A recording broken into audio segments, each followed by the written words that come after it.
mission, should you choose to accept it. It's a quest.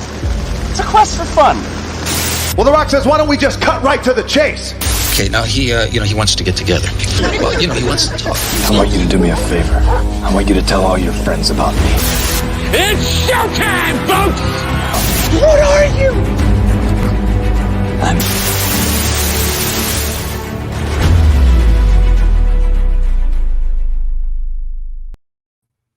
Greetings and salutations, everyone. Welcome to another exciting episode of And I Quote, the live weekly show. We bring in a special guest from any and all corners of the nerd universe, find out a little bit more about them, and find out what projects they have coming down the line. Joining us in the studio this week is a very special guest. He is a fellow nerd such as yourself, such as myself. He is a co-host and podcaster of Distance Learning. Please welcome Philippe Ferrey. Philippe, how you doing today, my man? I'm kind of in shock from that intro, man. That was beautiful. Well, thank you very much. I can't take credit for it. That was actually produced and put together by a wonderful man by the name of Josh Bauer of J Bauer Art, which you can follow on Twitter and Instagram at J Bauer Art. Check him out. He does an incredible amount of artwork as well as graphic design. So check him out, man. But yeah, thanks for the credit on that intro, even though I didn't make it. Yeah. Josh, you're the man, brother. We love you. So Philippe is going to be with us for the next hour. So if you have any questions for our guest today, please feel free to leave them in the live chat. Leave them in the comment section. Our producers are going to be monitoring it as we go throughout the course of the show. So Philippe, thank you very much for being with us. So first things first, what were some of your favorite comic books growing up? Oh my God, that is a hard question. Growing up, my brother got me into comics, and what's funny is my brother hates comic books now, but I never grew out of it. And vividly, as a kid, one of the ones that just comes to mind, I had a Hulk versus Gray Hulk that kind of was just like a big deal for me because I just read it over and over again. Between that and I had the entire Maximum Carnage series. That was probably one of the bigger ones for me too, was Spider-Man Maximum Carnage. Those were probably my favorites growing up. That truly sounds amazing, if I do say so myself. So what would you say were some of your favorite movies or TV series growing up? Movies and TV series. For sure, I have to mention the 66 Batman with Adam West. That was probably one of the biggest influences for me as far as becoming a nerd, because that led into 89 Batman, and then that just started my entire obsession with Batman growing up as a kid.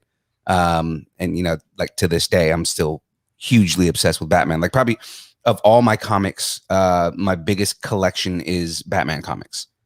Between that and Deadpool was more, I was about 7 when I got into Deadpool. So I can be a hipster when it comes to Deadpool and say that, I liked him before he was cool to like, but that's for a later thing. But yeah, I mean, the Batman stuff, and then the Fleischer Superman cartoons from the 40s. My mom had them on VHS, and I was obsessed with that too. Oh my goodness. It's funny you bring that up because I remember going into a place that I believe it was called Sam Goody at the time. Mm-hmm. Sam Goody had a bunch of VHS tapes, a bunch of DVDs when they were, still kind of a big thing at that time. And I remember either I bought it myself or one of my family members bought me a VHS tape of the Max Fleischer Superman cartoons. And I'm thinking, oh my gosh, like for a cartoon that's that old, like when you watch it as a kid, you're thinking to yourself, this is amazing. This is the best thing I've ever seen. And then you eventually see the evolution of the character with the Richard Donner films with Mr. Reeve. And then you grow up in the 90s, like some of us did. And bless the 90s. We love you guys. Oh man, you got Dean Cain and Terry Hatcher lighting it up. But the DCAU was probably one of the bigger things for me because again, I was already obsessed with Batman, so that got me into the Batman animated series, and I watched that like religiously. And then the Superman cartoon came out, and Justice League and everything like that, and just the characterization was done so well because you get that kind of Boy Scout Superman, but at the same time, like he hits his limits, and you get him kind of freaking out every now and then, and that's kind of what you want, is a Superman that he's struggling, trying to be a human, but realizing that he's a god. Mm-hmm. Yeah, for sure. I mean, just out of curiosity, though, do you have a favorite iteration of the character of Superman, whether it be in media or in the comics? Probably Kingdom Come. Ooh, that's actually my favorite graphic novel right there. Yeah, that version of Superman was between him and now I'm very leaning into Injustice just because not because they just announced the movie that they're doing with that. That's an animated movie, but just seeing what happens when Superman is driven to his limit and he becomes that kind of like authoritarian god that everybody thinks that he would become. Yeah, that's a good point. It's a good point. It's a very, very good point. Now, as a nerd, what were some of your favorite things to collect growing up, and what are some of your favorite things to collect nowadays? Growing up, probably Pogs. I remember those, man. You had those little cylinder cases. You put them in there. Didn't we get those from Sam Goody? I mean, didn't they have cases for those at like Sam Goody, or what was the other place that sold that kind of stuff? Like oh my gosh, was it Suncoast? Not Suncoast, but oh my gosh, dude. My girlfriend got me these for my birthday and I freaked out. Oh my gosh. Right. That's Pog starter kit. Oh my gosh. No, Pogs were a big thing for me. Actually, wrestling action figures. I was really into wrestling action figures. Mainly Stone Cold Steve Austin, like a lot of Attitude Era stuff. But I mean, I've been watching since like the late 80s. So, I was always into like Ultimate Warrior, Hulk Hogan, Macho Man Randy Savage, things like that. Sure. Oh my gosh. Yeah, I had a few, not a lot, but I had a few wrestling figures myself. I grew up during the latter part of the Monday Night Wars between Turner and Vince McMahon with the WCW, WWF at the time. Right. Days.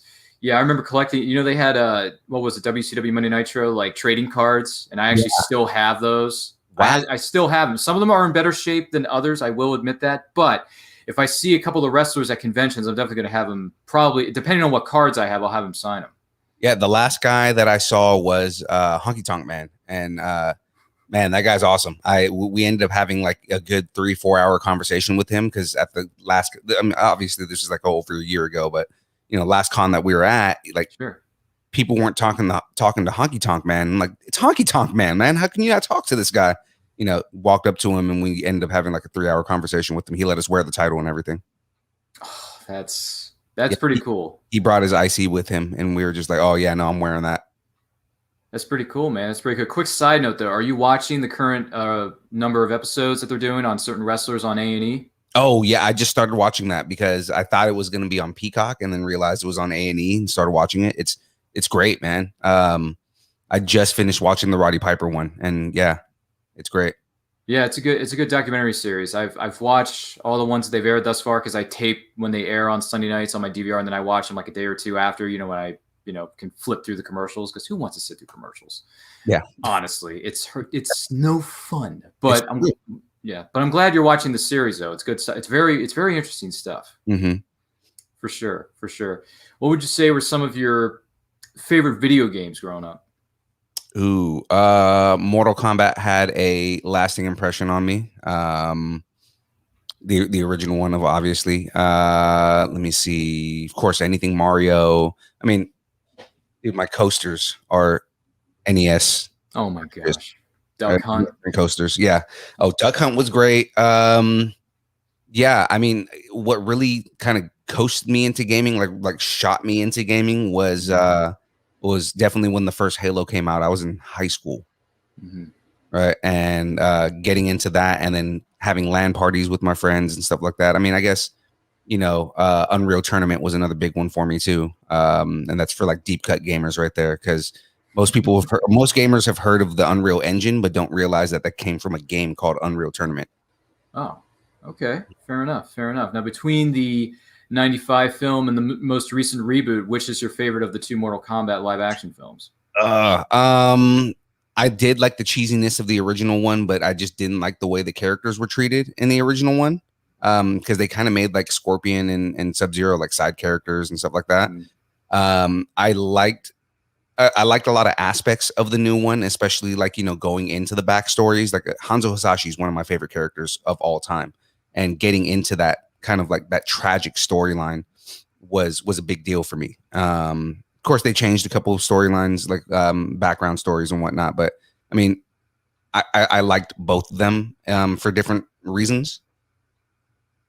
Okay. All right. I gotcha. I gotcha. Yeah. I mean, I like both versions for different reasons. Obviously, the 95 holds a special place in my heart for sure. Especially, I mean, the theme song by Techno Syndrome is nothing to sneeze at. Yeah. I mean, when you get angry and you just want to unleash the fury, Mitch, unleash the fury. Like, if you want to do something like that, play Techno Syndrome in the background and you're good to go. And every time somebody brings up video games, like the first thing that comes to my mind is the guy yelling out in the street, Mortal Kombat. Like, you just want to like unleash it on everyone. Like it's absolutely insane, but it's fun at the same time. So let's not kid ourselves. Although I will say, it just makes me want to roundhouse kick everything. I know, seriously, like Johnny Cage, those were $500 sunglasses, blankety blank. But you know, just to throw out a line there for Johnny Cage, I got to give him some credit. Lyndon Ashby, we still care about you, brother. We still care about you. Still good stuff out there for sure. He was easily one of my favorite characters in the original, just because the cockiness and just kind of like that stereotypical Hollywood that he was. Yeah. Right? Who's going to carry my bags? Like that. Yeah. When the ship comes in, can you put these on board? You want me to carry your luggage? Yeah. I pay money. You carry the bags. Or is that too complicated? No. Sorry. I can just like quote certain films like all day long, but we don't have that kind of time on this broadcast. Right. So I won't, toss that away too much, but I will ask you this though. What was your first Comic-Con? My first Comic-Con, WonderCon in San Francisco. How was it? It was good. Just because I was a late bloomer for cons, right? So it was kind of like I was already an adult and I just hadn't gone to any cons. And kind of, I guess in my mind, I thought San Diego Comic-Con was like it. I didn't realize there were a lot of like mini cons and small cons and stuff like that. And I ended up going to WonderCon in San Francisco and realizing that there's like cons all the time. And that's kind of what got me into it. And like I started going to like toy cons and like the small Comic Cons, and I guess another big one for me was I'm forgetting the name of it, but it was like a smaller con in North Carolina. And me and one of my buddies went, and that was my first experience like cosplaying. I went as Bane. Oh my goodness, Bane, huh? How did that work out? It worked out really well, man, because this was shortly after Dark Knight Rises came out. Ooh, and so I dressed up as that version of Bane, specifically Bane in the plane scene at the very beginning. So I'm wearing more of like a black turtleneck, and I have the mask on and everything like that. So just walking around like that, and I was in character the entire time. So, Mr. Wayne, did you drop some "No one cared about me till I put on the mask"? Yeah. So I have a whole workshop on how to become Bane. Oh my! Just like an acting workshop. But the thing is like talking about it's not Bane. The common misconception with Bane is it's just a weird voice, right? So you hear a lot of people do like Mr. Wayne, like that whole thing right there, and it's like no. The thing with Bane is you have to remember he's in constant pain. So a lot of it is just like suppressing pain. He can't breathe very well. So between that, all those different things, plus his stature is very kind of like dominant, and you have to have all of that projecting his voice. So when you go into things like that, right? It's like who's Bane? And it's just like no one cared who I was until I put on the mask. Things like that. You're a big man for you. Of course. Yeah. Oh man. Well, has the man himself, Tom Hardy, seen this footage of you performing this acting class as the character Bane? Because if he hasn't, he needs to get on this. No, he has not. There actually isn't footage of me doing it. It's usually me with like people who like it's always small time because I'm not a big name actor or anything like that, right? It's just I understand the concept of acting and kind of that you have to embody the character and not just kind of do a funny voice or anything like that. Same thing with voice acting, because I do voice acting as well, and that's it's more when I'm kind of like coaching other people who are voice actors that need a little bit of help, things like that. But I guess maybe I should do like a workshop for that, because I do Joker as well. Yeah. Yeah, something tells me we could be here all day with your whole love for DC and the whole gamut of voices you can do for certain characters. Oh yeah, the one that gets everybody, and because nobody expects it, right? I'm somewhat of a big dude, and I have a fairly baritone voice. Sure. Nobody expects oh hey guys, how are you doing? Things like that. And nobody expects Mickey Mouse to come out of a guy like me. Oh my goodness, I absolutely love it. I absolutely love it. Well, I do hope that Tom Hardy himself, either hears or sees some piece of media or footage of you doing the voice of him, because look, I know not it's a bit of I wouldn't say 100% of a divisive film, but for me, I personally do really appreciate The Dark Knight Rises for what it is. I know people like to, throw shade at it and, poo-poo on it, but it's hard to, what am I trying to say here? Surpass what they did with The Dark Knight, with the tragic circumstances surrounding Heath Ledger's untimely demise. But you know what? It's still a Batman movie, and it's still a good gosh darn film. Like, if you're not encouraged by him climbing out of the hole scene with that score by Hans Zimmer playing, I don't know what is, because Hans Zimmer is a beast. Oh yeah, no. Again, I mean, there are in any movie there are issues that are in there. Right? Like, of nothing's course, perfect. Like Bruce wouldn't disappear for 10 years just because of that situation. Like I get it. There are things in that movie that don't work, but then there are a lot of things that do work, right? The way they portrayed Bane, like instead of him being, kind of like an already strong dude that takes venom and hops himself up, they did the complete opposite and made him like he has a suppressant that makes it so he can't feel any pain, and so that gives him like ungodly strength, and I love the concept of that. Is like, how do you make someone that is just hopped up on a temporary steroid a more relatable and believable character, and you give him a suppressant that makes him just like ridiculously strong? It made a lot of sense the way that they portrayed Bane. Mm-hmm.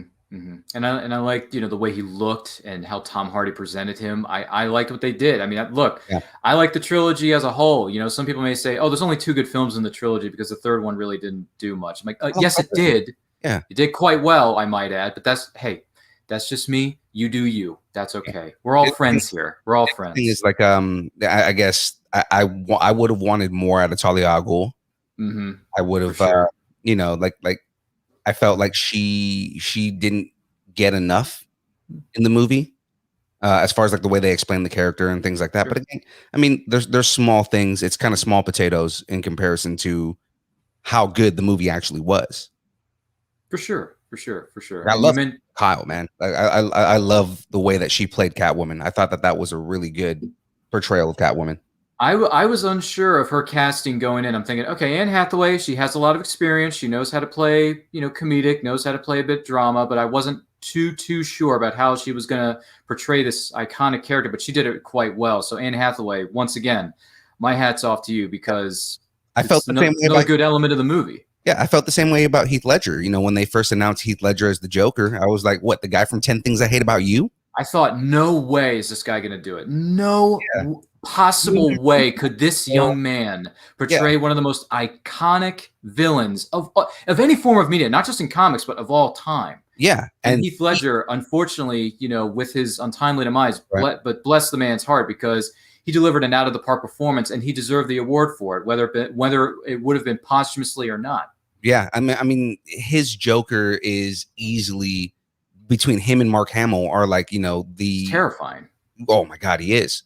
Terrifying. That's the same thing I talk about, like, kind of when I do the Joker thing, is kind of like, it's the movements, and he kind of like, does these things and stuff like that, and the small little ticks, and and it's weird because I'm already doing this and I'm hunched over a little bit, and it's kind of like I'm not even doing the voice, and I'm already kind of jokering it right now, right? And then you start doing the voice, and the problem is here, like stuff like that, Yeah. Oh my goodness, for sure. So you brought up voice acting. How long have you been doing it, and how did you get into it? I've been doing voice acting for about 4 or 5 years now, and it actually started with Mickey. What happened was, me and a couple of friends were just sitting around one day, and everybody was just making jokes about Mickey, and I started coming up with this concept of, well, what does Mickey do when he gets off of work and he's just not doing anything? You know, it's like, does he play video games? Like, girl, you guys are about to get pwned. Let's do this. You know, and it's and started doing things like that, and then things that are a little more dirty. But I mean, just what does Mickey do when he's done with a stressful day at Disney, right? And that's kind of where it started. And a lot of my friends were like, dude, you're pretty good at that. You should probably do more. And then it just kind of became more of like, well, who else can I do? And just like, doing like Yoda and doing like all these different characters and stuff like that, and realizing that I could voice match. All right. So voice matching is one thing. And then kind of just getting into, well, voice matching is cool, but I want to create my own characters. Right. And just kind of doing like small little videos and stuff like that. Like I did, it's somewhere on YouTube, but I did there's this thing called taxidermy tales. Right. And it's basically like, taxidermied animals, but they're like talking to each other. And I played a squirrel on one of them. Yeah. And yeah, it's I mean, it's fun stuff, and just kind of coming up with characters and again, like, what is this squirrel going to sound like, and what kind of ticks is he going to have, right? So I made him kind of like super ADD, right? And then just kind of speaks really fast, right? So, hey, what are you guys doing? Wait, what? Things like that. Well, congratulations on that, and we wish you the best of luck moving forward with that, because you're doing a few of these voices right now, and you're doing quite a very good job. Plus, you put your own kind of spin on it with your unique voice, and that's what you have to do. No one. I mean, granted, they say imitation is the highest form of flattery, but at the same time, you want to make it your own and put your own spin on the character. Absolutely. I've been hesitant to do it, but I've always wanted to do when they cast for like the cartoons and stuff like that. Like I want to like go in and like do a voice match for Bane, and stuff like that. Like especially after the Harley Quinn cartoon and hearing the matching that they did for that character with the spin that character had. Like I can do that. And I need to audition. I need to just not sit back and do small stuff. I need to go and audition for bigger stuff. Well, to just take a quick step back here, just for a moment with the Comic-Con situation, what have been some of the highlights for you going to certain conventions and meeting certain people? Any special memories for you? Jason Momoa was a big one. Meeting you met Aquaman? Holy cow! Now I'm really jealous. Yeah, Jason Momoa is probably one of the cooler guys in the world. Let's see who else. Of course, I talked about Honky Tonk Man. There's someone on my mind right now, and all of a sudden I feel terrible because I'm forgetting his name right now. But he was a big deal for me. Dan Fogler. Right. When I met Dan Fogler, it's a really funny story. So when I met Dan Fogler, he was sitting at a booth. Nobody, and he was kind of like a last minute addition, but nobody knew he was there. So nobody was like walking up to him, and he was kind of like depressed and drawing. I didn't realize that he's a comic book artist too. Yeah. And it was Batman day. So he's just sitting there drawing like Batman and the Joker, like on the placemat that is in front of him and whatnot, and just drawing all this stuff. And we walk up and like, dude, you're Dan Fogler, right? And he's like, yeah, sure, whatever. Right. And he was just kind of upset. Right. We're like, we like, why is nobody here? He goes, I don't know. You tell me. Right. And so we started walking around the convention telling people, Dan Fogler's back there, right? Like Balls of Fury and Harry Potter and everything like that. It's like, you guys know he's back there, right? And so he started, like, more people started going to go see him. And we told him, like, dude, we've been walking around telling everybody you're here. And he was like, that's awesome. Right. So we asked him, this is before Distance Learning. This is on another podcast I was on. And we asked him, like, hey, can we do an interview for the podcast? And he was like, can we do it tomorrow? I'm a little high. And so we come back the next day. Pretty funny, man. We come back the next day and we do the interview, and it was great because he was like really into it, and he started making a lot of jokes. And I mean, the guy's just naturally funny. So I mean, he was probably one of the bigger ones. And then he signed a bunch of stuff for me, actually. If you guys are Balls of Fury fans. Yep. I'll give you a moment on this.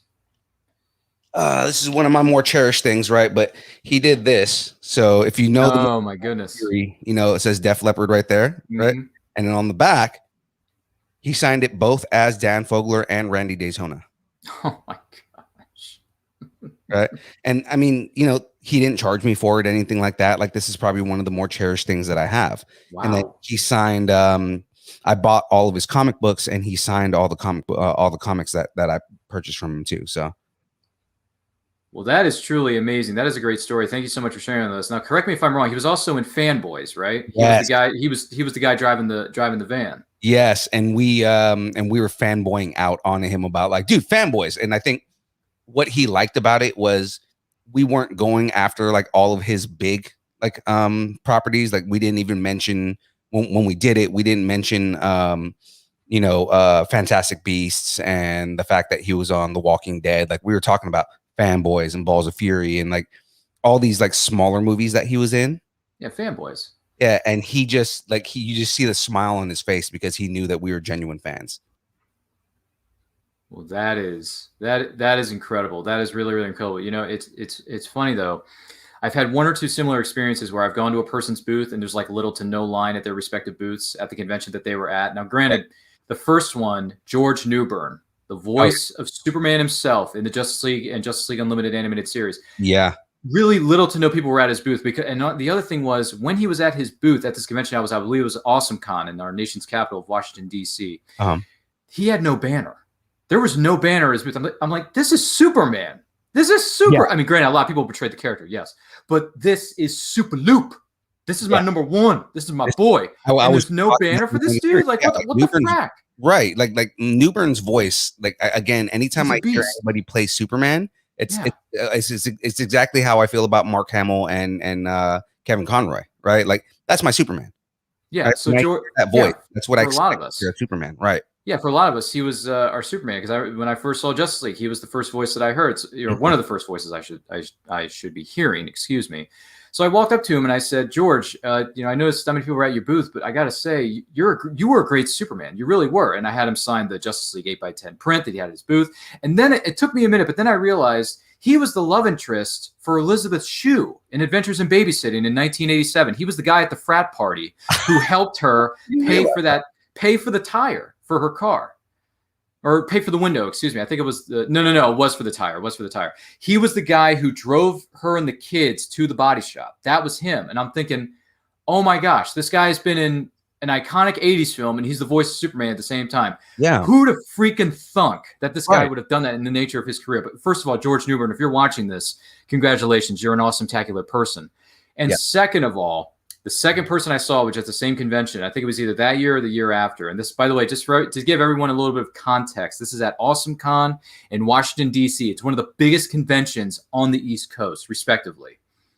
So we're in the convention hall, and there was this other person, and he played the Shredder in the rebooted Ninja Turtles movies. We'll get into that later. Mm-hmm. But one of the things I enjoyed him in, Brian T. played DK Drift King in the Fast and the Furious Tokyo Drift. He was the bad guy.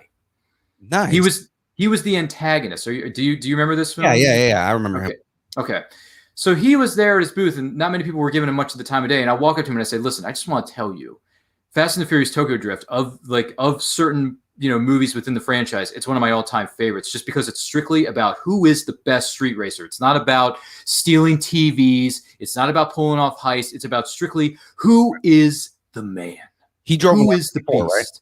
What's that? Did he drive? He drove an R34, right? Or no? No, he drove a Supra. Yeah, I'm not 100% sure. If anyone knows about this, what car the character of DK Drift King drove within the Fast and Furious Tokyo Drift from 2006, drop it in the comment section. I'd like to hear about it. By the way, we're talking with Philippe Ferrey from Distance Learning Podcast, one of the co-hosts here. If you have any questions for him, drop them in the live chat, drop them in the comment section. We're going to be keeping an eye on that as we go throughout the course of the show. But yes, Brian T. and I had a wonderful conversation about making Tokyo Drift, because to me, that is one of the better films of that franchise. Now, I know a lot of people are going to say, what are you talking about? And hey, some films work for better audiences than others. That's just how I am. I like 1, 2, 3, 5, and 6. Everything else can go wee all the way home. We go get out of here. I'm going to be honest. I haven't watched all those movies because they've kind of like they've kind of lost their luster for me, because it went from it went from like believable movies to over the top action. OTT. And that's the whole thing is like, I liked it more when it was a believable franchise, and then now it's just everything is over the top. Yes. That's when I felt they jumped the shark was right after 6, even though there was some stuff you could say about Fast 5 and Fast and Furious 6 that did jump the shark. But for me, Furious 7, no offense to the unfortunate situation that happened with Paul Walker, but Furious 7, they just went way over the top. And I'm thinking, okay, you guys are having too much to drink. Too much is going on set. You need to stop. This is enough. I'm getting off this train because, quite frankly, it's very hard to top Fast 5 and Fast and Furious 6 for me personally. Those are two bad blankety blank films that are very, very, very hard to top. And don't tell me, oh, The Fate of the Furious was fun. Oh, Hobbs and Shaw was fun. No, thank you. No, thank you. No, thanks. I got better things to do with my time. Right. I just noticed in the chat, number one, James is in here talking about the Deadpool stuff, which he's contributed to, but also it's a Nissan 350Z. So I was completely off. Oh, there it is. Yes, the car we were referring to that Drift King was driving in Tokyo Drift. There it is. Mm-hmm. Nissan 350Z. Excuse me. Thank you for bringing that to our attention. Who is this? Former Q2. Not sure who you are, but thanks for being with us. That goes to everybody out there. Thank you so much for chiming in the chat. We love to see you here. Thank you so much. Do appreciate it. My gosh, great convention stories all around. Am I right, Felipe? Oh, yeah, man. My goodness gracious. But my next question for you is this. What made you decide to become a podcaster? So it started with a show. The last show I was with was called Hardly Heroes, which actually is no longer running. But Hardly Heroes, I mentioned before I worked for Amazon. And I was setting up a customer's home, and she goes, "Oh, my son does a podcast," because she noticed that my laptop had a Hulk sticker and a Batman sticker and all that kind of stuff. So she goes, "Are you into like pop culture and nerd stuff?" I was like, "Yeah." She goes, "Yeah, my son does a podcast." So I started listening. From there, I started writing in, and then one day they asked like, "Hey, if anybody wants to throw a voice memo out there." So I started sending voice memos in, and then that started evolving to, "Hey, what's currently happening that I'm into?" And then that turned into the news. And then I started producing it instead of like going voice memo on my phone. I hopped on a mic and I started producing it and putting audio sound bites and stuff in there. And I ended up becoming a part of the show. That became my own segment. I ended up becoming a producer on that show. After a while, just due to creative differences, I ended up leaving. And James was also a producer on that show, so we both ended up leaving for different reasons. Came together and decided, well, let's do our own show. Let's do what we wanted to do on that show, and do our own show on that. And Distance Nerding was born. So I mean, it kind of just started from me being a fan to evolving to like, I can do this and I want to do this, and that this whole podcasting thing is also what pushed my voice acting as well. So like the voice acting, I wasn't really super into it. I wanted to get into it. I didn't have any avenues. And that tenure on Hardly Heroes is where that kind of evolved. And I started pushing that more because a lot of that was, I had a main character that was based on Ron Burgundy. It was a really bad impression of Ron Burgundy that basically would get lost in like pop culture and meet other characters and just be a jerk to them. Right. So like I have him meeting like Yoda and like, he's like, "Lost are you?" Like, well, yeah, I don't usually do this, but holy crap, what are you supposed to be? Right. A resident I am of this swamp. Yes. And just, they're like, "Oh, I guess that's fine for what did I say?" He goes, "I guess that's fine for a booger frog with a cane," things like that. And, just coming up with these like messed up jokes and things like that. And that's kind of where the voice acting came from and everything like that was bad impressions and trying to do this on this show. And then again, we ended up doing Distance Nerding, and now it's like an hour of that. So it's like, the voice acting, not so much, but more so like, the sound bites and kind of like joking and riffing all the time and stuff like that. And James is an amazing co-host because we feed off of each other really well. So, oh, that's awesome. That's awesome. And I do see James is here in the chat. Thanks for being with us here, James. How you doing, young sir? Even though you have a certain age, but you act like you're 20. I'm just pointing that out. I had this. There's this line from this movie. I don't know if it's true for James or not, but we can talk a little bit more about it later. I don't want to get too far off the tracks here. But for you, Felipe, what would you say? What are some of the rewards of being a podcaster? Reaching out to the community, man. One of the big things, and that's kind of like the theme of our show, is celebrating everybody's fandoms, right? And doing it in a way where it's not toxic, because we do have a lot of toxic fandoms. Like Star Wars is a very big example of toxic fandoms, right? And our big thing is trying to get the community involved with us and being positive about everything. Just finding reasons to celebrate things rather than tearing things down, right? And again, one of the big things on our show is we want people to tell us what they're into and what they're nerding out on, so we can nerd out with you, right? I kind of want people to, like, my ultimate dream in this is for someone to tell us that, I'm into, actually just recently someone said, hey, I'm really into furries, right?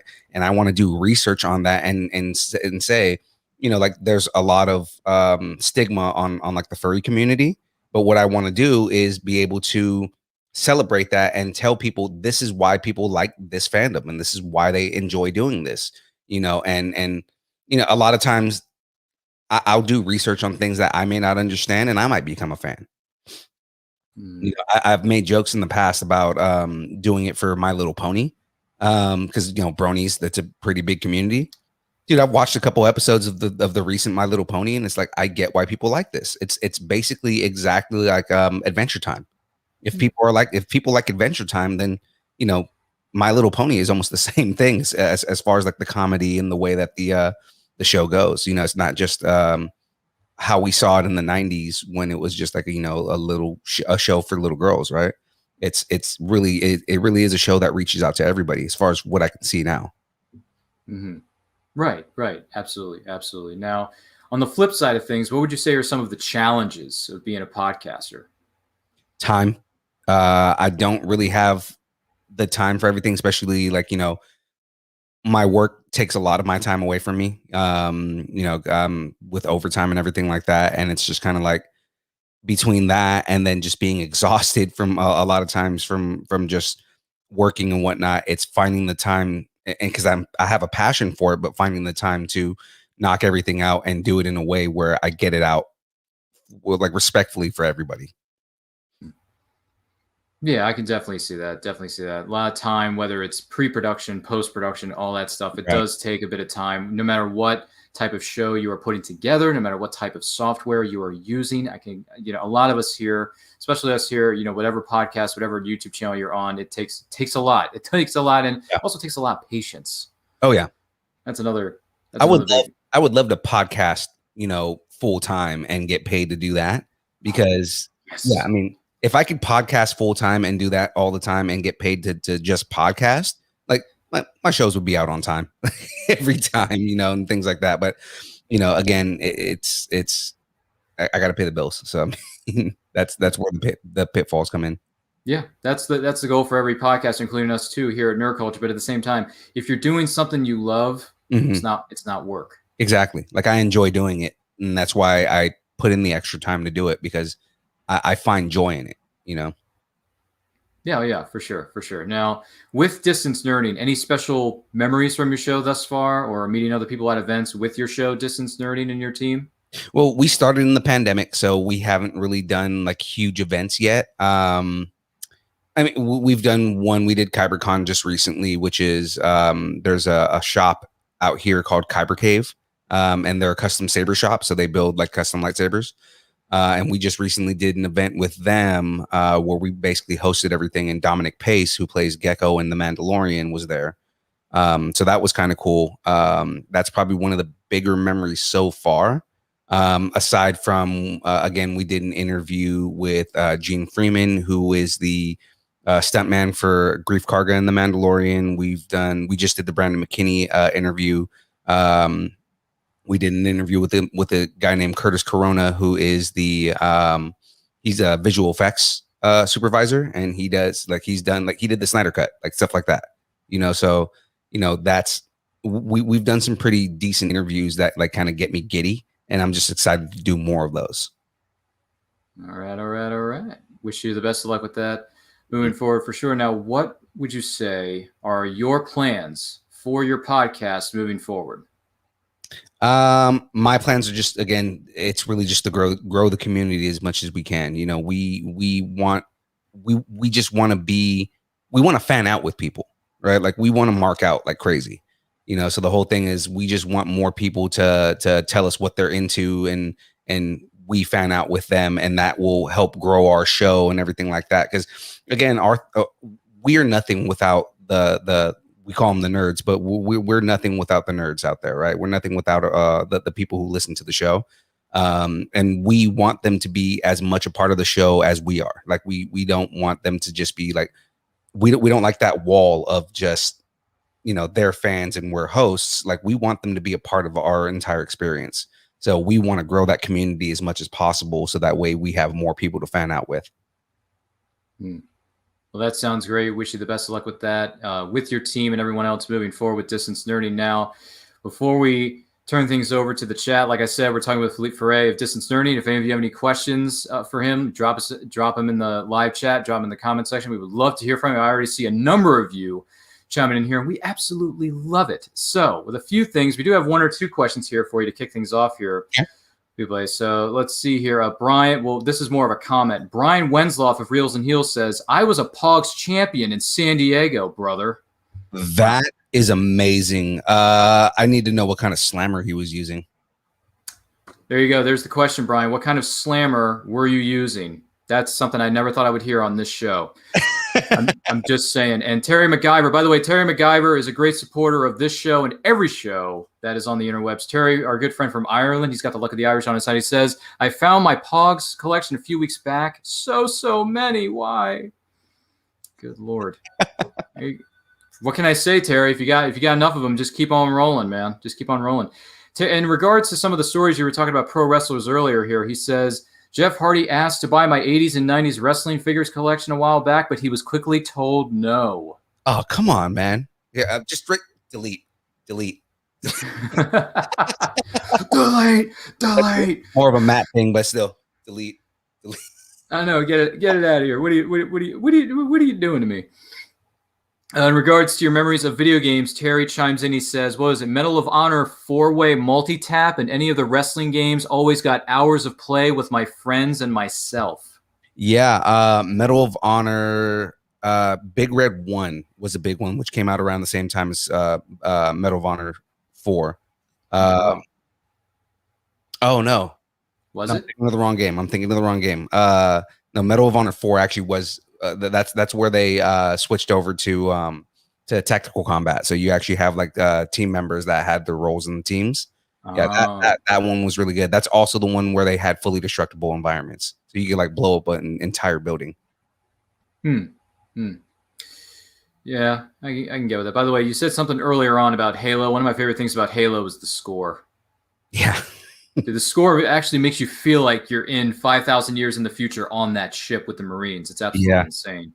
Absolutely insane. Talking about Mortal Kombat earlier on, Brian says he wants The Miz to play Johnny Cage in the sequel. I agree with this 1,000,000%. The Miz is the perfect person to play Johnny Cage. His attitude already as it is, like Michael Miznanian, the way he acts as a regular person is Johnny Cage. He embodies Johnny Cage perfectly.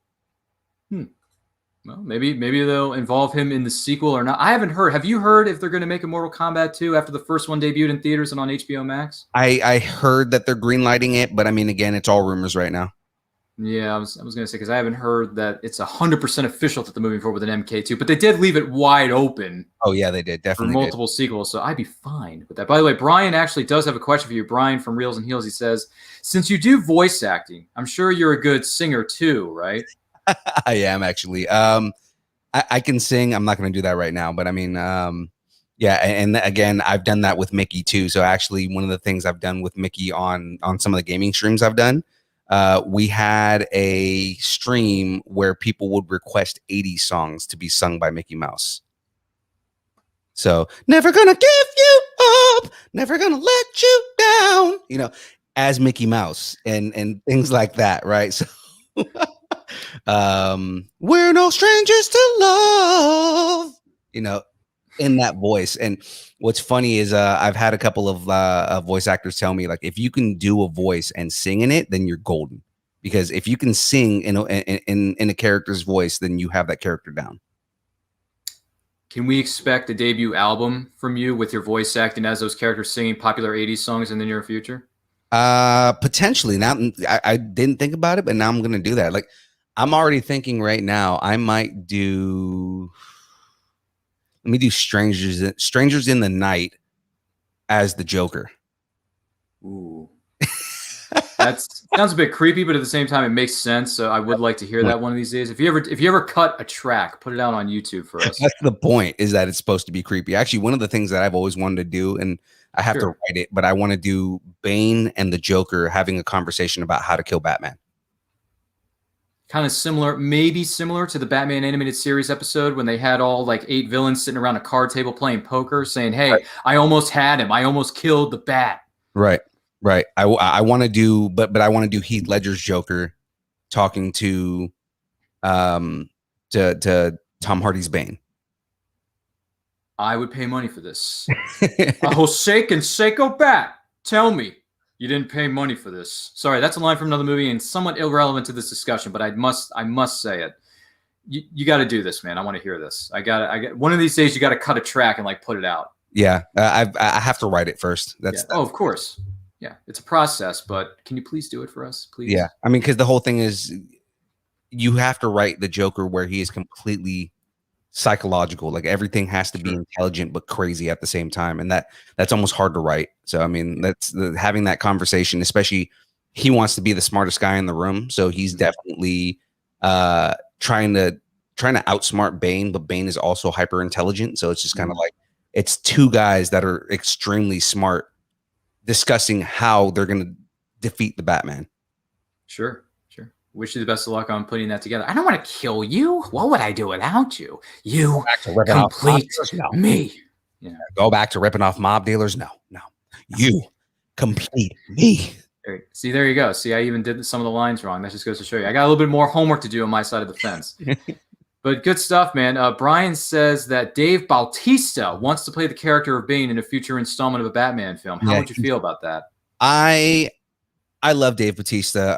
The only thing is I want to see what version of the character he would play. What I'm still waiting on is, because we've had 2 live action Banes. One was obviously terrible. The Schumacher one was the worst ever. That movie never happened. But then it never happened. Right. And then of course we have 2012's Dark Knight Rises. What I want to see is somebody actually make him from Santa Prisca like he's supposed to be, and like basically be Cuban. I have a cosplay that I want to build that I haven't built yet because it's going to be pretty complicated. But the voice that I have for that is a combination of Tom Hardy and just being Cuban in general. All right. So the whole thing being that he's actually from Santa Prisca and he actually is, that kind of Cuban character that he's supposed to be. Nice. It's basically making fun of my uncles. Sure. I like where this is going. This question comes from former Q2 on YouTube. Says, Phil, do your Chewbacca voice. Let's hear it. No, the Chewbacca voice is terrible, but everybody loves it. So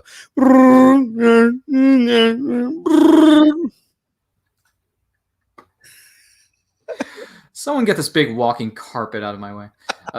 I'm sorry. I had to do it. That's good.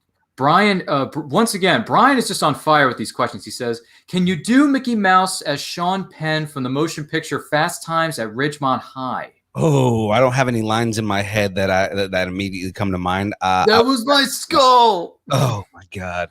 That was my skull. Sorry, that's the best we can. That's the best. That may or may not be, in fact, the best we can do for you right now, Brian, on such short notice. Yeah. But if you want to think about it for a minute, go right ahead. Brian says, fun fact for all you kids out there. He says Tim Daly, who was a voiceover of Superman in the original Superman animated series cartoon from Wings, was before George Newbern's character. Yes, that's true, Brian. Oh, Father of the Bride also? No kidding. James Navarro, I never heard of this guy. He says, nice Deadpool display in your background. Again, this is what I mentioned earlier, is that a lot of these Deadpool pops are because this man is a Funko hunter. He's a fanatic. Oh, he really is. No, he is a fanatic. That is 100% true. And every time he finds Deadpool pops, he'll like text me and go, "So do you want me to get it for you?" I'm like, yeah, let's go. Let's do this. Right. So, I mean, a lot of these pops are because of him. Also, I have a shirt up here. Just going to do this for a second. So right next to it, right next to the AT-AT, there's a Deadpool as a wizard shirt. Oh, gosh. It never ends with the Pool of the Dead, does it? Ever. I don't think it ever does. And then when it comes to pops, I've been having these guys sit here for a minute now, but this is James and this is me before I cut my beard. Yeah, your Funko Pop looks a bit different than how I'm looking at you in the present moment. Yeah, when my beard was a little bit longer, my pop looked more like me, but now that I kind of shaved it down. So who was the person that made those for you? Those are actually from Funko. Wow. So Everett, Washington. If you go to the Funko store in Everett, Washington, you can have custom pops made. For my birthday, James had the Funko Pop made of me, and then his cousin and everybody else went and had one made of him. So now we have our own pops. Real nice. Yeah, and that's actually what we do a lot on social media is the pops, like the adventures that the pops go on. And then you can do the voiceover. Exactly. Makes a whole lot of sense. Brian says, in regards to a conversation we had about cars and going fast and getting a little bit furious. He says the Fast franchise knows exactly what it is, and they have been getting better and bigger ever since installment number 4. Brian, you're wrong. And second of all, they just went way too OTT after 6. So do with that what you will, Brian. Gee willikers, him and his love for certain films. I do not understand you, Brian. I never will. Honestly, like I never will. I never will. Honestly, who throws a shoe? Yeah, yes. Another film that a lot of us grew up on in the great decade known as the 1990s. Yes, it's very, very true. By the way, Veronica chimes in. She says, we've been trying to get him to do more voiceover work on Saber Battle. Is that a thing? Saber Rattle. So Saber Rattle is... Saber Rattle, excuse me. So earlier I mentioned KyberCon. They have a weekly show every Friday where they like interview like cosplay artists and Saber Flow artists and different things like that. And I don't think they've played it yet, but I did a Palpatine prank calling Obi-Wan Kenobi. Oh my god! Now, I hope there's something of this somewhere because I need to hear this. This is incredible. Yeah, it's pretty funny, and of course, being an audio engineer, I went in and put I made Obi-Wan sound like he was over the phone, and like the call sounds and everything, hanging up and all that and whatnot, and Palpatine laughing because he thinks that he's hilarious, like something like that. It's a very Adult Swim kind of style thing. It's he's doing dad jokes and thinks that he's hilarious at doing it. So. That is something else. Saber Rattle. I'm gonna have to check that out. One of these days. Aaron, I believe it's Aaron Simunich or Simunich. Mm-hmm. I hope I'm saying that right. Mm-hmm. He has all these voices hum going on in his head. We have to get him out somehow. There you go. He's trying. He's doing an awfully good job of it. In regards to fandom earlier, talking about the not so positive side of fandom, Terry MacGyver says Star Wars is what happens when you have fans run amok for 30 plus years. I mean, he's not wrong. He's got a point. Our friend Amanda says, I'm a huge Disney fan, so I'm allowed to say that the Disney fandom is a cult. Is it? It kind of is. Is it a cult? It kind of is because Disney fans are, when we talk about people who are fanatics, like Disney fans are not only fanatics, they're very protective of the brand, right? So if you say anything negative about Disney, they tend to jump on you pretty quick. Yeah, House of Mouse will eat you for breakfast. Yes. It will eat you for breakfast. That's what I'm trying to say. Gee willikers. Let's say, or not let's say. Let's see. Brian says, a professional podcaster, John Campy, always says it's great to just add your voice to the conversation itself. Good point. Mm-hmm.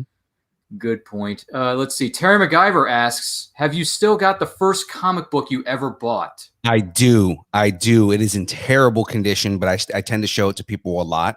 The very first comic book that I ever bought with my money was Deadpool number 7, and it's Deadpool versus T-Ray.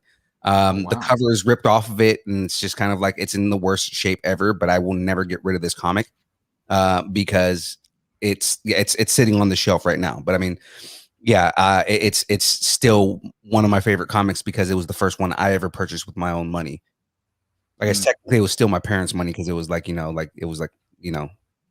really lunch money, but just kind of like little cents and dollars that they would give me every now and then, and I saved it up to buy a comic. So A little bit of an allowance there with the numbers piling up. It's just a little bit of allowance here to Smithers.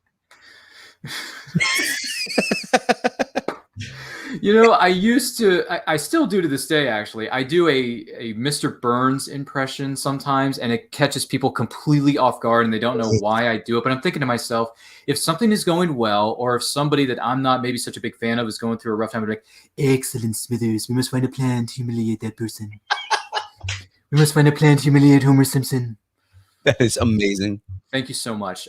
Hey, man, look, if you're looking for voiceover partners or someone to do something for you, hit me up. I'm more than happy to do it. Let's do it. Seriously, because I've been a fan of quoting movies. I've been quoting movies since I was 6. Oh, yeah. I remember I used to be, as terrible as this movie is, I used to be able to recite the entire Street Fighter movie line for line. Of course. No, the day that he came, for me, it was Tuesday. Like, what? Oh, that line, man. Man, so evil, so twisted. And Chun-Li, played by the very beautiful Ming-Na Wen, who, by the way, doesn't seem to age a freaking day in her life. She actually looks younger now than she did in 1990 when she was in Joy Luck Club. I mean, I'm telling you, she... Okay, that I never heard of. The first time I ever saw her was in Street Fighter, and then she did ER, okay? Well, she was in Joy Luck Club before that. I did not know that. Mm-hmm. Is this available on streaming? Is this somewhere you can find it? It's on Amazon right now. The Joy Luck Club. Joy Luck Club was the first. Never heard of it. Well, it's one of the first fully Asian-led movies. Really? Yeah, like the entire cast is Asian, and it's about like growing up in America as a like second generation American, Asian American. Takes place in San Francisco. Ming-Na Wen is one of the main characters. I was not, in the words of Wayne Campbell, I was not aware of that. Swing.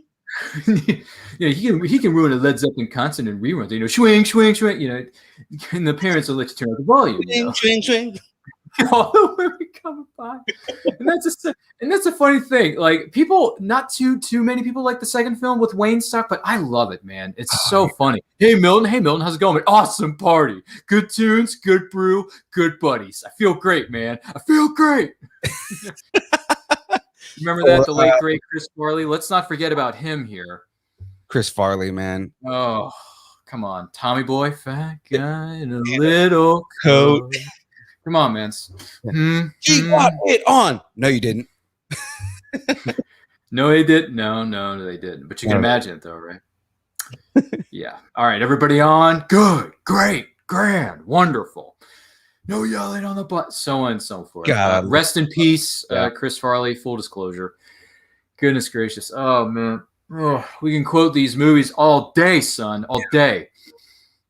I kid you not. What was the last thing we were talking about? We got completely off track. Where was I even going with this? We were talking about Ming-Na Wen. Oh, yes. Street Fighter and certain movies we remember as kids. That's that certain thing. What else was I thinking of a second ago? The first comic book you ever bought. I was going to say, if you had kept that first comic book you bought in really good shape, you could have gotten it graded. Oh, yeah, but it's in terrible shape. So it wouldn't even make it past the first step. Exactly. Like I said, the cover's missing. So, I mean, it's and then somewhere in storage, I have the Death of Superman, the original run of Death of Superman, and I don't know where it is. Ooh, I hope you find it, though. Yeah, I know. There's a couple of different comics that I have missing right now that I know they're probably at my mom's house somewhere. That is not good, man. You need to find it. Yeah, that and that remember I mentioned the Green Hulk versus Gray Hulk. That comic is going to be wherever that Death of Superman's at, because I know I still have it. I just don't know where it is. I hope they're still in good shape. Maybe you can get one or two of them graded. Mm-hmm. Perhaps get him slabbed, hanging up on the wall. Oh yeah. Get a 9.6 up there, maybe an 8.9. That's worth money right there. If I have Death of Superman at a 9.8, that's millionaire right there. You're probably right. You're probably right. 9.8, 9.9. So if someone has a picture of that hanging around somewhere out there, let us know in the chat or drop it in our DMs on Instagram, because I like to see that personally, if someone has a possession of that. By the way, Aaron says, speaking of the Fast and Furious franchise, I can't wait for Phil to start the Mustang Lego live stream. Yeah. So this Aaron right here, that is Mr. Aaron Thick. That is my partner and cohort on the Lego streams. Ah. So yeah, we're going to be doing that. Like I said, 67 Mustang Fastback this Monday. There you go. There you go. And do a little bit of a mini bit of plugging here. Brian says, "You're such a fun guest, Felipe. You're always welcome on Reels and Heels, where they talk about wrestling and movies and television." Brian, let's hit me up in the DMs, man. I think that's a good idea because we talk about wrestling on our show a lot too. So there you go. Do this. See that? Rising tide, ladies and gentlemen. It raises all ships. Am I right? Exactly. I hope I am. Let's see. Terry MacGyver has something to say about Ming-Na Wen. He says, Ming-Na Wen may be the coolest person on the entire planet. Yeah. She possibly. I'm not going to confirm or deny whether I have a giant crush on her or not, but yeah, ever since I saw her as Chun-Li, back in '94. She was good as Chun-Li, but then also just recently her as her in The Mandalorian she's just a badass. That is very true. And I am a big fan of Mando because this is the way. This is the way. But yes, that is her character. And that, my goodness, like she comes out of nowhere, takes off the helmet, it's got the long hair hanging down. She's got that sniper rifle being like, if anyone gets in my way, I will destroy you. And then her and Agents of S.H.I.E.L.D., just any training sequence that she's in is just like, yeah, she is still hot. Some people just don't age. At all. No, that's true. I mean, I'm not going to deny it. There are several actors or actresses that just don't age. Like, perfect example, Keanu Reeves. The guy's pushing like 60, and the guy looks like he's, with that beard anyway, he still looks like he can mop the floor with anyone more than half his age. It's ridiculous. I didn't think he had aged in like 30 years until I watched Bill and Ted Face the Music. And I was like, oh, he actually does look kind of old. Yeah, but yeah, that's the thing though. When I saw him in Bill and Ted Face the Music, that's not Keanu Reeves. I'm sorry, that's not Keanu Reeves. But when you have the beard, yeah son, that's Keanu Reeves. That is the real John Wick. Yeah, him playing himself though, like all the alternate versions of him, right, were so much better than the original version of Ted that he was playing. So like he's playing like, OG Ted, and then when he plays himself playing himself, like those characters were so good. There you go. There you go. Another chiming in about Ming-Na Wen. Amanda says Ming-Na Wen is Mulan for me. Yeah, she is. Original voiceover for her back in 1998, if I'm remembering correctly. Ming-Na Wen has the distinction of being a Disney princess, a Star Wars character, and a Marvel character. That's actually a good point. She has the Disney hat trick. That is very true. That's very true. Wow, that's some mad skills. Aaron says, I think I have Deadpool issue #1 in my storage unit. I need to bring it out so we can drool all over it. I do have New Mutants number 50. Was it number 58? First appearance of Deadpool. I have 2 copies of it. One to read, one to never touch ever. You came prepared. Spared no expense. Spared no expense. Absolutely spectacular. Absolutely spectacular. Spared no expense. Absolutely. Dr. Grant. It's pretty good, John Hammond. Thank you so much. I enjoy that actor, and I enjoy that actor as that character, because as soon as you see him in the room when they're having lunch together and just trying to plug his parks so hard, everyone say, we're not doing anything wrong. We're giving people a new opportunity to see dinosaurs. And then everyone's telling him, don't you see the danger of doing this? I mean, John, you act like a young man who's found his dad's gun. And before you even knew what you had, you patented it, you packaged it, slapped it on a plastic lunchbox, and you want to sell it. You want to sell it. Well, I don't think you're giving the sword due credit. No, yeah, but your scientists are so concerned whether or not to think they could that they didn't stop to think they should. So, oh man, you've got his cadence down perfect. Yeah, it's Dr. Ian Malcolm, K-itician. Yeah, I'm just saying that, Felipe. Life finds a way. Yeah, it really does. Really, sorry.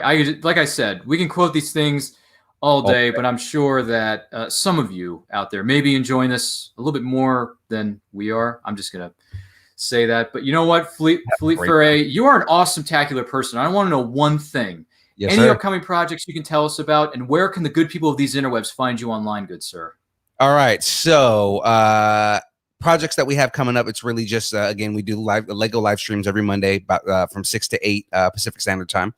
So essentially, you can watch us build Legos, and we talk all kinds of nerdy stuff. We usually do brackets. We may actually just be doing talking about famous cars on this one. So, just nerd out over kit and stuff like that, right? That's every Monday from 6 to 8 on our YouTube, Twitch, and on Facebook Live at Distance Nerding. Of course, everything else that we do is at Distance Nerding. So Instagram, Twitter, YouTube, Facebook, anywhere on the social interwebs is at Distance Nerding. And then that's and then of course anywhere you can get podcasts. We literally are everywhere you can get a podcast at Distance Nerding. Awesome tagging. To throw a little bit of a curveball in there for good measure, what do you think is the most unpleasant sounding word? I don't think any words are unpleasant sounding. Everybody has an issue with moist. I don't have any problems with it. I don't have issues with words. I have a fairly dark sense of humor when it comes to a lot of things. So a lot of times I will say things that are uncomfortable to other people just to get the reaction out of them. All good, man. All good. We want to thank you for being on this episode of And I Quote. My name is Ryan of Nerd Culture. You can follow us on all forms of social media at It's Nerd Culture. And by the way, if you're wondering where that most recent question came from, what's the most unpleasant sounding word? Well, this episode of And I Quote and every episode of And I Quote is brought to you by Pod Decks. Pod Decks are the hottest new tool for podcasters looking to have more meaningful conversations or gamify their podcast. Simply shuffle them up, ask a question, let the content roll. Get yours today at poddex.com. Don't forget to use the promo code NERDCULTURE to get 10% off your order. You're not going to want to miss it. In the meantime, to all of you out there, and by the way, one more thing before we head out of here. Our good friends, you can find episodes of And I Quote right here on the Nerd Culture YouTube channel, as well as the HWWS Web TV YouTube channel, and our friends over there who have been awesome-tacular ever since we started doing this whole shebang of a podcasting stuff to electrify the millions and millions of people out there are approaching a major milestone, and there is a brand new show coming to the HWWS Web TV YouTube channel very, very soon. And if you want to know more about that, you don't have to take my word for it. Let's take a look. Welcome, Glasscock Park, to this glorious day! Today is your lucky day. We got some great stuff. This is Glasscock Park.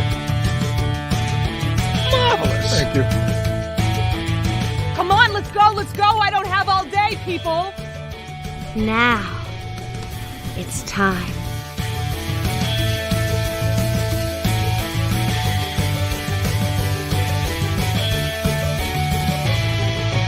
Tell your friends, huh? I'm GW Pomacher. I'm Dina Marie. I'm Sage Ia. I'm Thomas Carter Rochester. Hey, I'm David Thompson. Hi, I'm Kevin. And I'm Mia. Hi, I'm Mark. Hey there, this is Dave Adams. Hi, I'm Rosemary Rose. Jerome Conner here. Hey guys, it's Josh Bauer. It's Willow Schuyler. I'm Cosplay Michael.